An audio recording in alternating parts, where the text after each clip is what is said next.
nous faisons devant l'Éternel est une offrande. Tout ce que tu apportes lorsque tu viens devant ton Dieu, ta personne est une offrande. Ta prière est une offrande. Ton adoration est une offrande. Tout ce que tu fais est une offrande. Et tu peux faire de cette offrande un sacrifice.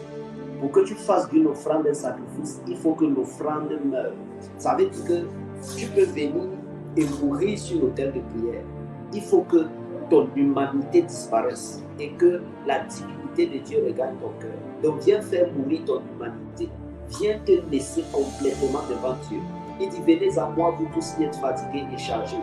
Venez déposer vos fardeaux devant Dieu. Venez déposer vos problèmes devant Dieu. Venez oublier toutes ces choses de la terre, toutes ces choses de la vie qui vous oppressent, toutes ces choses de la vie qui vous rendent amer, toutes ces choses de la vie. Je ne sais pas ce qu'on t'a dit ce matin. Je ne sais pas comment t'as provoqué. Je ne sais pas toutes ces choses. Peut-être la pression au travail. Peut-être ton employeur t'a parlé avec mépris. Peu importe ce que tu as subi durant toute cette journée, peu importe, dépose tout devant l'Éternel. Il est le créateur du ciel et de la terre. Il est celui qui habite les lieux inaccessibles. Il est l'alpha et l'oméga. Il est celui qui t'a créé. Aucun homme ne t'a créé. Oh, Mahala Brosmahita. La Zabraïta Libara. La Zada. Oriente ta foi vers Jésus. Oriente ton espérance vers Jésus. Tu attends des choses. Tu attends peut-être des choses d'un homme. Mais cet homme-là, depuis des années, il te tourne.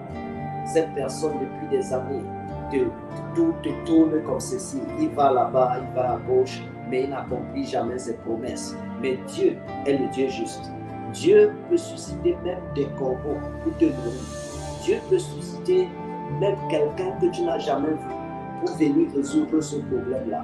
Donc ne pense plus aux hommes, ne pense pas à un quelconque homme comme étant ta seule Dieu. Pense à Dieu seul maintenant. Tu es devant ton Dieu, pense à lui seul. Tu es devant ton Dieu, focalise ton attention sur lui. Qu'est-ce qu'il a dit dans la Bible? Il a dit que tu es la tête et non la queue. Il a dit que tu es en haut et non en bas. Il a dit, je ne vous délaisserai point, je ne vous abandonnerai point. Il a dit, je serai avec toi. Oh, Mahala Brosmatia, La Zabraïta Libarabi, Kondele Brosmaita Kalabraïta Libaros, et Kabaramina Musaita, Parabakadiako. Démontre à Dieu que tu l'aimes. Proclame les paroles de foi. Je suis ton serviteur, Seigneur. Je suis ton enfant. Je suis ta fille. Je suis ton fils. Je viens à toi, Seigneur Dieu éternel. Mon Dieu, reprends-moi. Seigneur Jésus, réponds-moi. Je suis ton enfant, je suis ton serviteur. Tu ne m'as jamais abandonné. Tu es toujours avec moi. Tu es toujours avec moi. Oh mon Dieu, parle-moi encore ce jour. Parle-moi encore ce jour. Commence à dire à Dieu de te parler. Tu es dans la présence de ton Dieu. Demande-lui ce que tu veux.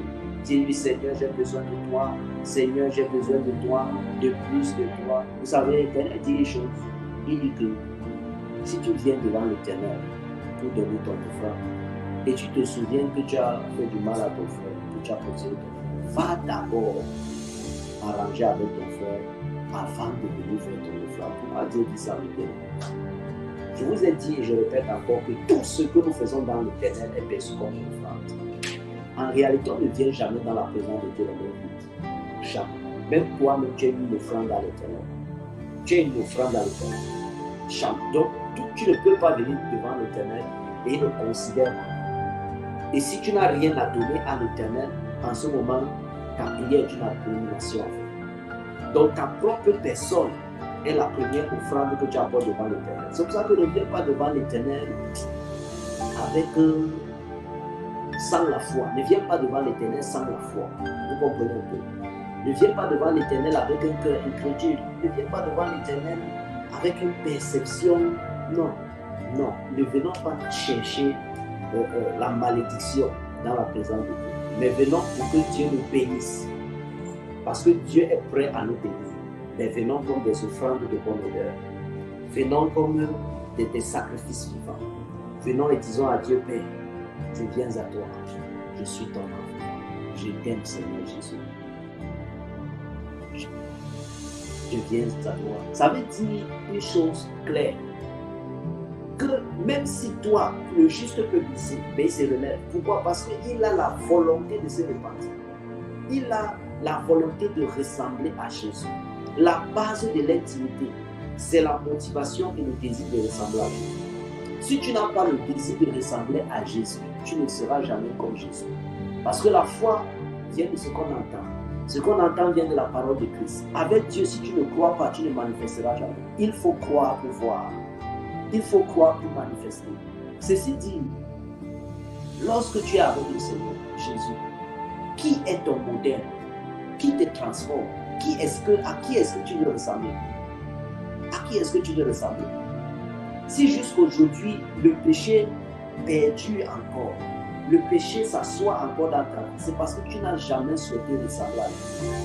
Je vous dis la vérité, la plupart d'entre nous, nous sommes dans le Seigneur parce que nous voulons que le Seigneur mette la main sur nos activités, qu'il mette la main sur nos vies, pour qu'il nous bénisse, pour qu'il nous donne de nous marier, de nous réjouir. Ce sont des bonnes pensées, ce sont des bonnes motivations. Mais si tu n'as jamais eu la pensée de je veux ressembler à Jésus, je veux être comme Jésus, je veux que Christ soit formé en moi, mon ami, tu ne vas jamais manifester Christ. Vous comprenez maintenant? Et c'est là le problème. C'est là le problème. Comment quelqu'un peut avoir peur de la présence de Dieu? Tu es venu dans sa présence pour faire.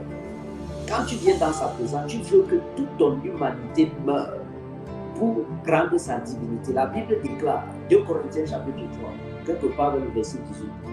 Vous tous qui le visage découvert, contemplez comme dans un miroir la gloire du Seigneur, vous êtes transformés à la même image, comme par le Seigneur l'Esprit. On ne contemple pas ce qu'on n'aime pas. On ne contemple pas ce qu'on ne veut pas obtenir. Regardez un peu le monde. Ils ont leur star. Quand ils contemplent leur star, le lendemain, tu les vois, ils se sont coiffés exactement comme leur star. Ils se sont habillés exactement comme leur star. D'autres partent même jusqu'à changer leur visage. Ils font la chirurgie esthétique pour ressembler à leurs idoles. Vous voyez, en Jésus-Christ, qu'est-ce qui se passe? Lorsque tu contemples Dieu, c'est quoi contempler Dieu? Est-ce que tu vas forcément voir Jésus-Christ physiquement et commencer à admirer? Non. Jésus-Christ ne se voit pas physiquement. Jésus-Christ se voit spirituellement. Et il nous a donné un pont pour le voir. Notre façon à nous de voir Jésus, c'est la méditation. La contemplation de Jésus, c'est la méditation. Parce que lorsque tu médites, le Saint-Esprit vient t'aider.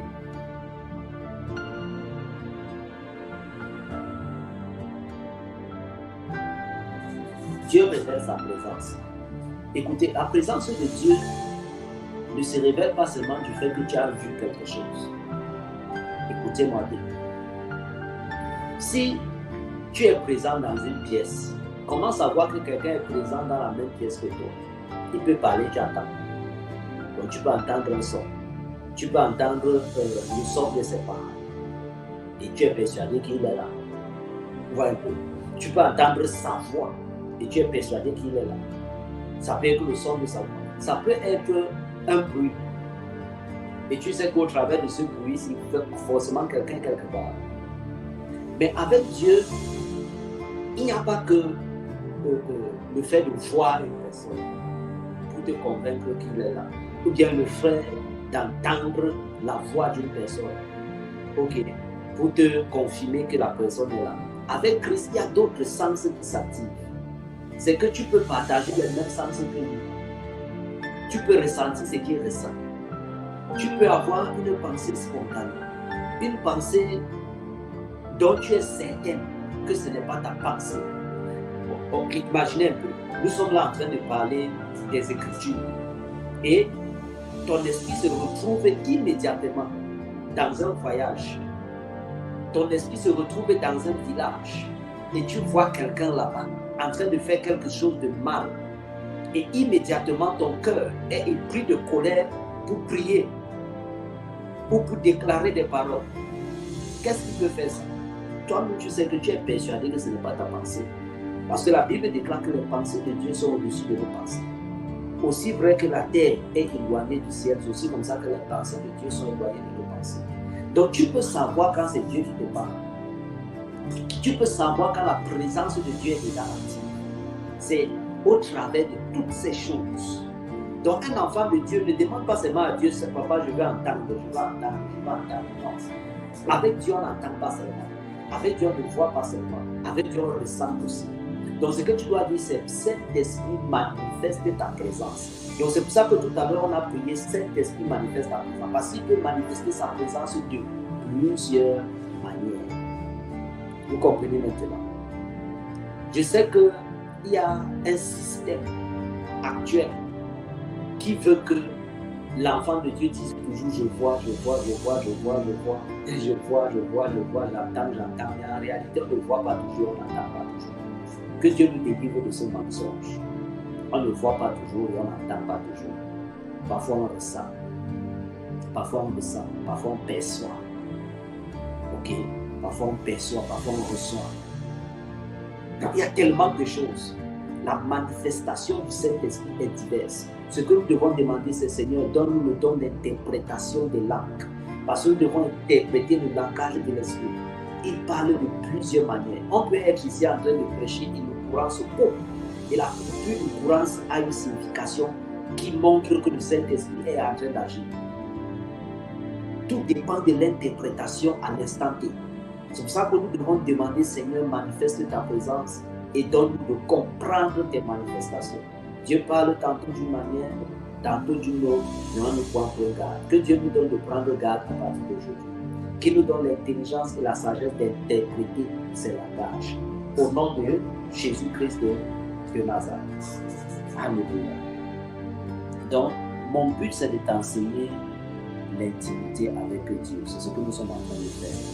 C'est-à-dire que nous voulons comprendre l'intimité avec Dieu.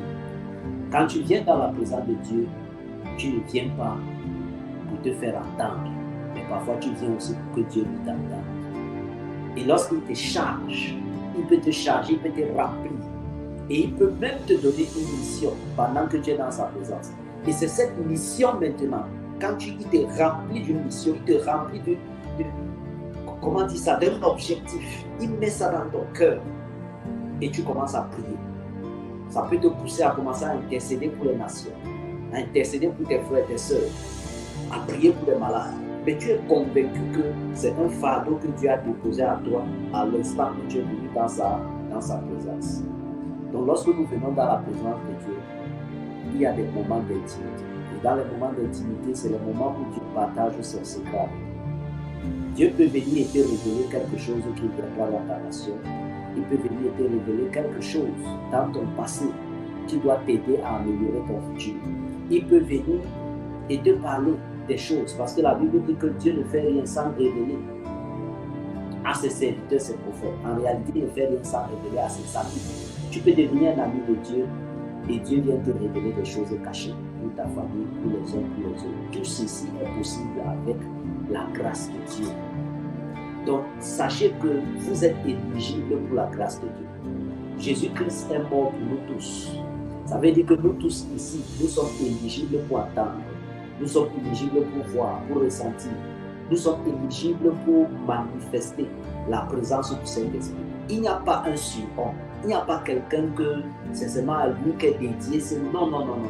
Tout dépend de l'amour que tu as pour l'intimité avec lui. Est-ce que tu veux réellement ressembler à Jésus? Là est la question. Est-ce que tu veux réellement ressembler à Jésus? Est-ce que tu veux de tout ton cœur ressembler à Jésus? Est-ce que dans l'église, il y a encore cette motivation? Aujourd'hui, les gens parlent plus d'Élie. Parce qu'on a dit qu'Élie avait un manteau, il a frappé les eaux et les eaux se sont ouvertes. Bien aimé, il n'y a plus qu'Élie en Jésus. Il n'y a plus qu'Élie. La Bible dit de manière claire que Jean-Baptiste avait porté l'onction de lui, mais que le plus grand dans le royaume des cieux est plus grand que Jean-Baptiste. Mais qui prend encore l'exemple sur Jésus? Je n'ai pas entendu que Jésus avait un manteau, il a frappé les eaux et les eaux se sont ouvertes.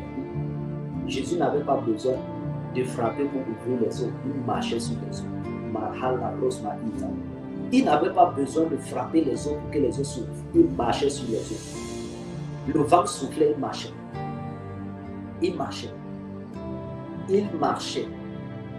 Et on dit même que les autres étaient là sur la pirogue et Jésus voulait les dépasser.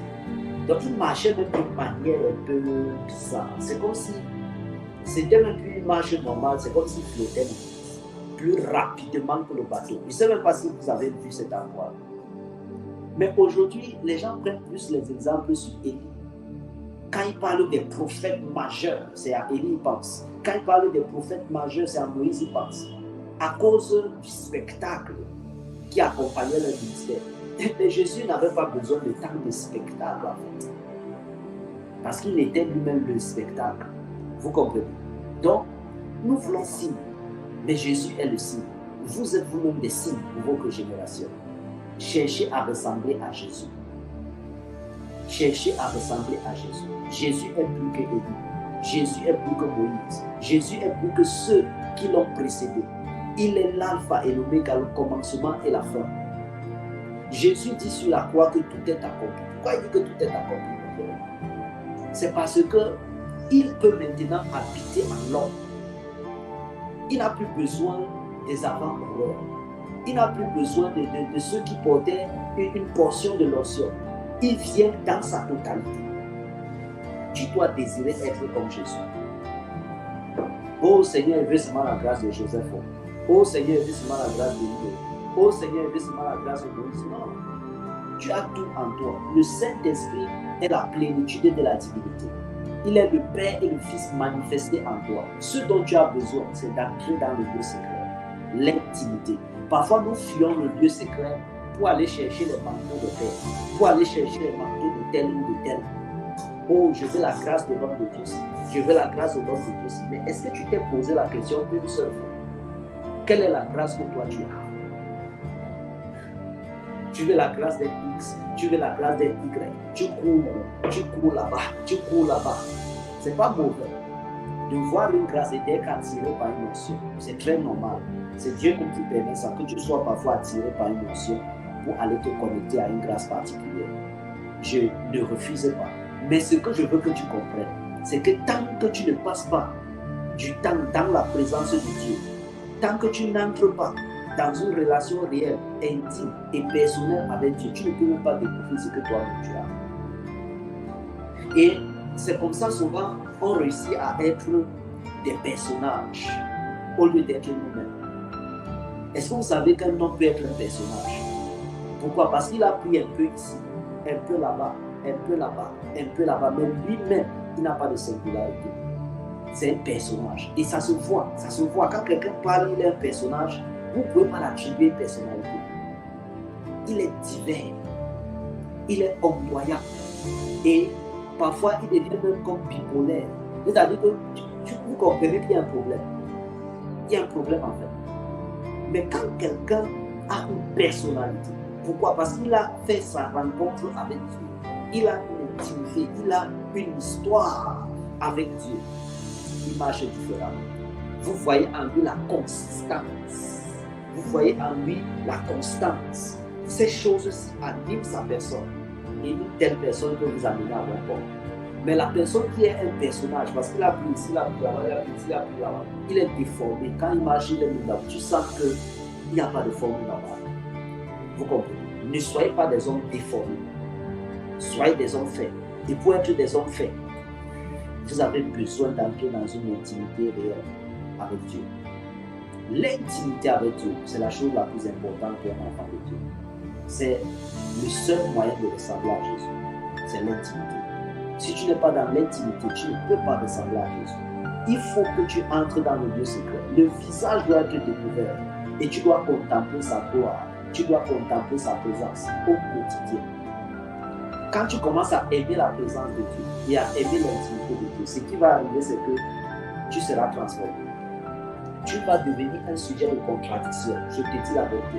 Les gens te regarderont, vont te demander que celui-ci, pourquoi tu es différent? Pourquoi? Parce que spirituellement, il y a le parfum de Dieu sur toi. Spirituellement, il y a le vêtement de Dieu sur toi. Spirituellement, il y a quelque chose désormais qui repose sur toi. Les autres hommes ne verront pas, mais spirituellement, c'est-à-dire un homme, écoutez, les hommes là dehors, ils peuvent ne pas avoir les yeux spirituels, mais ils ont un esprit et l'esprit perçoit les choses. Donc quelqu'un va te dire que je ne sais pas, mais tu es différent. le simple fait de dire, c'est parce que son esprit a perçu ton esprit. Vous comprenez? Même s'il ne sait pas comment le dire. Donc, vous allez devenir des sujets de contradiction. C'est-à-dire quoi? Vous serez comme des épées à double tranchant. D'un côté, vous allez